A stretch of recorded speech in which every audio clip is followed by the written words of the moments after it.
dividen KWSP lebih tinggi bagi tahun 2023. Operasi cari pesawat MH370 bakal diteruskan. Assalamualaikum, salam Malaysia Madani.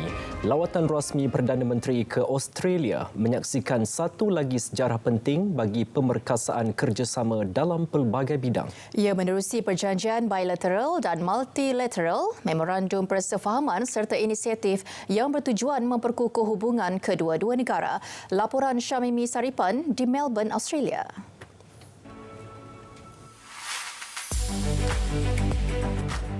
Dalam rangka lawatan rasmi selama 4 hari itu, Perdana Menteri akan mengetuai Malaysia ke mesyuarat tahunan antara pemimpin Malaysia Australia kali kedua ALM di Melbourne. Menurut Pesuruhjaya Tinggi Malaysia ke Australia, Sharina Abdullah, 4 memorandum persefahaman MOU dijadual dimeterai, antaranya merangkumi bidang pendidikan dan sukan. The leaders are also expected to explore new avenues for collaboration and exchange views on key regional and global issues of mutual concern. Both Prime Ministers would also hold a joint press conference and witness the exchange of memoranda of understanding. Perdana Menteri juga dijadual menghadiri sidang kemuncak khas ASEAN Australia ke-50 pada Selasa dan Rabu ini. Para pemimpin negara anggota ASEAN dan Australia juga akan bertukar-tukar pandangan mengenai isu serantau dan antarabangsa termasuk isu Palestin. At the special summit, ASEAN and Australia will review the current state of the ASEAN-Australia partnership. The special summit is expected to adopt the ASEAN-Australia Leaders' Vision Statement and the Melbourne Declaration as guiding documents to further enhance the strategic direction of the ASEAN-Australia partnership. Penyertaan Malaysia dalam ALM dan sidang kemuncak khas ASEAN Australia membuktikan komitmen tinggi negara untuk terus memperkukuh hubungan dengan Australia menerusi platform dua hala dan pelbagai hala. Dalam suri lawatan kali ini, Perdana Menteri akan melakukan kunjungan rasmi ke atas Governor General Australia iaitu David Hurley pada hari terakhir iaitu pada 7 Mac nanti, selain melakukan syarahan di Australia National University di Canberra. Syamimi Saripan, Melbourne, RTM. Dividen 5.50% untuk simpanan konvensional bagi tahun 2023 diumum KWSP, manakala 5.40% untuk simpanan syariah. Agihan RM57.82 bilion itu merupakan yang tertinggi secara kumulatif dan memanfaatkan 16 juta pencarum. Pembayaran dividen menandakan peningkatan ketara dari 2022 iaitu 5.35% bagi simpanan konvensional dan 4.75% untuk simpanan syariah. Pengkreditan dividen dibuat hari ini. Setakat hujung tahun lepas, lebih 16 juta pencarum berdaftar dengan KWSP. Jumlah dividen itu membuktikan ketidaktentuan nilai ringgit tidak memberi kesan langsung kepada prestasi KWSP. Ketua Pegawai Eksekutifnya Ahmad Zulkarnain On menegaskan keadaan semasa dimanfaat menerusi strategi kelas aset pelbagai dan portfolio bersifat global. We do feel that fundamentally ringgit is undervalued. How we manage our investments is always making a call on whether assets are overvalued or undervalued, right? FX rate, as I mentioned earlier, is not the only factor that we look at in making a decision whether to buy an asset or to sell an asset, but it is one of the factors. When something is undervalued, we do tend to take profit on those investments and realize the income. Setakat Disember lepas, aset bawah pengurusan KWSP mencecah RM1.1 trilion. Jurang kadar dividen KWSP antara simpanan konvensional dan syariah bagi tahun 2023 menguncup berbanding tahun sebelumnya. Menteri Keuangan II, Datuk Seri Amir Hamzah Azizan berkata ia susulan penambahbaikan dilakukan agensi itu. Kalau kita kira perbezaan antara konvensional dengan syariah adalah lebih kurang tapi tahun ni hanyalah 0.1 dengan penambahbaikan yang diadakan. Kalau kita tengok dari segi pulangannya, 5.5 untuk skim konvensional, ia adalah masih antara yang tertinggi di Malaysia masa sekarang. Dan syariah pun 5.4, satu pulangan yang amat baik sekali. Beliau turut mengingatkan orang ramai supaya membuat simpanan mencukupi untuk hari persaraan. Sementara itu, Ketua Pakar Ekonomi Bank Muamalat Malaysia Berhad, Dr. Muhammad Afzanizam Abdul Rashid berpendapat dividen tersebut disifatkan munasabah melebihi kadar inflasi semasa pada 1.5%. Pengumuman itu juga selari dengan indikator ekonomi semasa. I think the announced dividend tu fairly respectable punya rates because last year we have been experiencing a very volatile markets, yeah. And then kalau tengok dari segi macam mana pergerakan pasaran saham global, dan kalau tengok dari segi apa yang new investment yang dibuat oleh EPF masih lagi banyak dekat domestik. Of course, performance domestic market pun akan bagi kesan jugalah.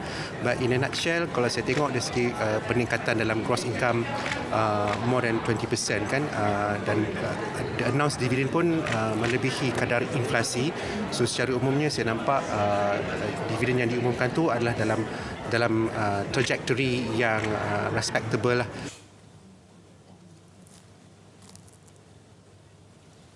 Alhamdulillah lah, sebab dividen tahun ni pun lebih sikit daripada yang tahun sebelum ni. Mungkin peluang untuk rakyat lah recover balik dari segi ekonomi, sebab mostly pandemik yang lepas ramai yang buat pengeluaran. So inilah peluang kami untuk simpan semula. Dividen pada tahun ini meningkat, akan dikekalkanlah di masa akan datang, dan juga akan masuk ke yang dikabarkan ada masuk ke akaun ketiga. So akan memberi harapan lah kepada rakyat Malaysia. Ada penambahbaikan lah daripada tahun-tahun sebelum ni. So saya berpuas hatilah dengan pentadbiran kerajaan sekarang, dengan nilai ringgit yang jatuh, tapi daripada segi ekonomi, dividen ada manfaat kepada rakyat. Dan saya dengar untuk akaun yang ketiga, harap boleh diteruskan. Operasi pencarian pesawat MH370 sedia dipertimbang untuk diteruskan semula. Menteri Pengangkutan Anthony Loke beri jaminan berusaha mendapatkan kelulusan Kabinet bagi menandatangani kontrak baharu bersama syarikat Ocean Infinity untuk menyambung misi pencarian. And they have come up with a proposal, and we are ready to discuss the proposal. And they are very confident that they have done a lot of research for this information. And we are ready to discuss. And once we finalize, I will bring to Cabinet. But I'm very, very confident that the government of Malaysia and the Cabinet will approve such proposal. Beliau berkata demikian pada majlis memperingati 10 tahun MH370 di Subang Jaya. Pesawat dinaiki 239 penumpang dan anak kapal itu dilapor hilang pada 8 Mac 2014. Bukan setakat jaga keselamatan perairan negara, kehadiran pasukan Eskom di seluruh Zon Selamat Timur Sabah ESS Zon turut beri impak kepada ekonomi masyarakat. Ikuti siri kedua laporan khas Eskom 11 tahun bersama wartawan Amran Rajih. Impak dia sekarang ni kita boleh lihatlah. Bila keselamatan tu ada, maknanya sektor ekonomi itu akan bertambah. Bila ekonomi itu bertambah, maknanya penduduk setempat itu boleh menjana pendapatan harian.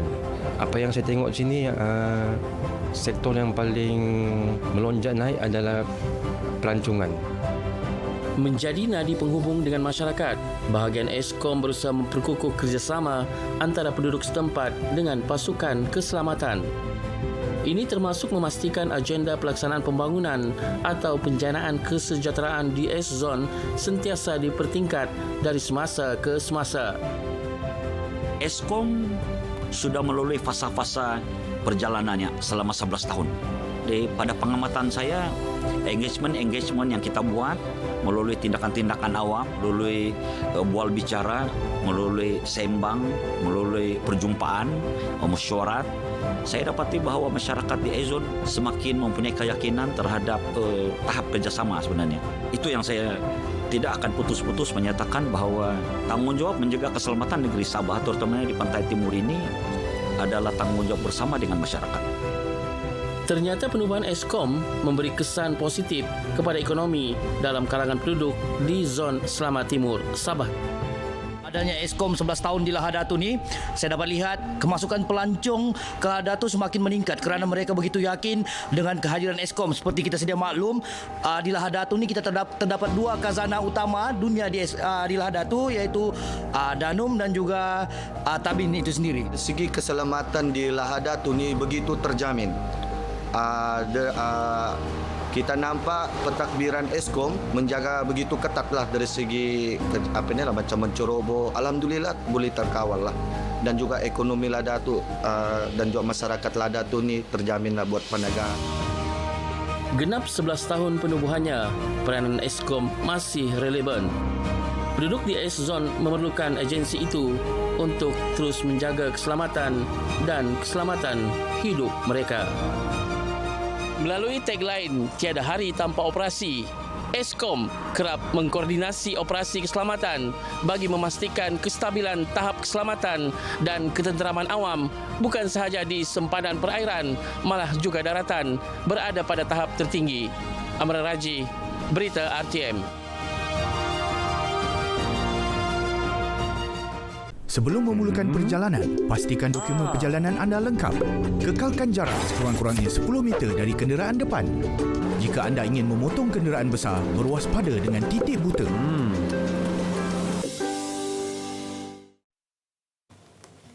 Tiga jawatan kuasa bawah Majlis Ekonomi Bumiputera MEB bukan hanya memantau semua resolusi yang diluluskan, sebaliknya turut berperanan mencari dana dan mekanisme untuk melaksanakannya.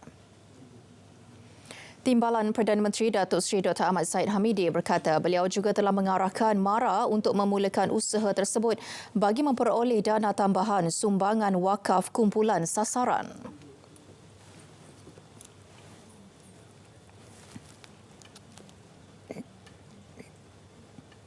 Kita bukan sekadar meletakkan resolusi itu di atas kertas, tetapi dalam tempoh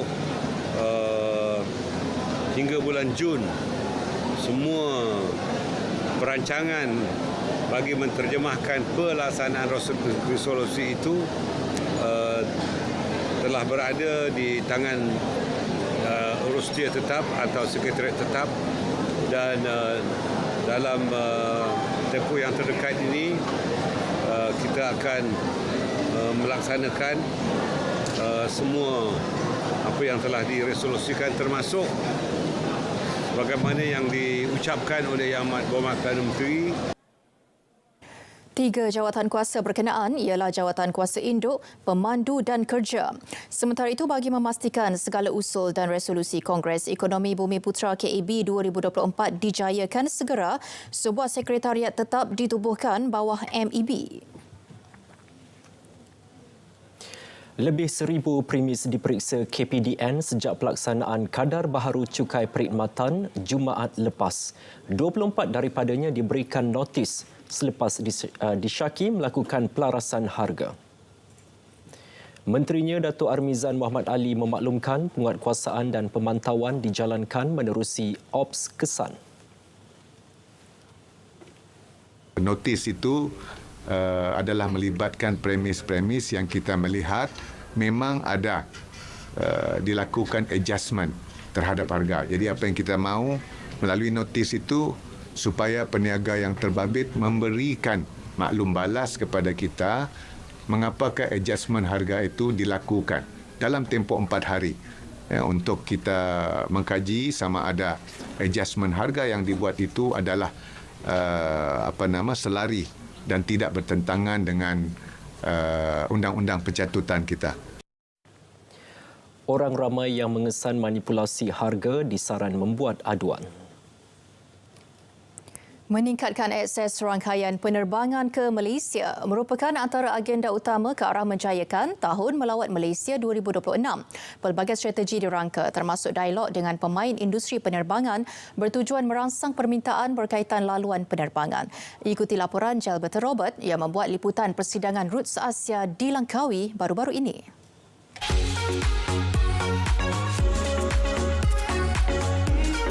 Penyertaan Tourism Malaysia pada persidangan itu tertumpu kepada usaha menjadikan Malaysia sebagai destinasi ideal penganjuran acara perniagaan peringkat serantau dan global.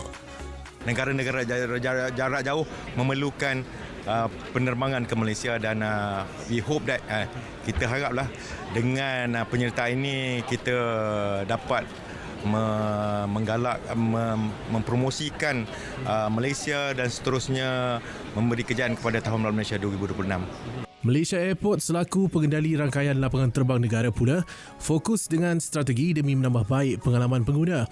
Selain hub utama KLIA, penambahbaikan menyeluruh turut berangkumi 4 pintu masuk utama negara di Kuching, Kota Kinabalu, Pulau Pinang dan Langkawi. We have Langkawi, Penang, KK, Kuching as well as KLIA. So the other 4 is where we are also putting I think digitalization initiatives as well. We're ramping up retail, opening up a lot more F&Bs especially, and we can see also quite a lot of international airlines that has put in interest for Langkawi, Penang, KK and Kuching also. Agensi Promosi Pelancongan Negeri dan Wilayah juga punya strategi tersendiri berdialog bersama rakan industri penerbangan untuk membuka prospek laluan baharu ke destinasi masing-masing. We are connecting ourselves to those areas yang tak tahu dengan Sarawak and get them very familiar so that when the aircraft availability we will be top of their mind to consider as a new route ke Sarawak. Selain aspek infrastruktur dan promosi produk pelancongan, aspek akses pengangkutan juga menjadi kunci utama kepada pengalaman melancong yang sempurna. Bukan hanya terletak di bahu kerajaan, semua pemegang taruh perlu berganding bahu demi memastikan kejayaan Tahun Melawat Malaysia 2026. Jalbert Robert, RTM. Tarikh melihat anak bulan Ramadan ditetapkan pada petang 10 Mac ini. Ia dimaklumkan Pejabat Penyimpan Mohor Besar Raja-Raja. Majlis Raja-Raja mempersetujui cara menetapkan tarikh permulaan puasa berdasarkan ruqyah dan hisab. Tarikh permulaan puasa akan diisytiharkan pada malam itu juga. 29 lokasi dipilih untuk melihat anak bulan Ramadan.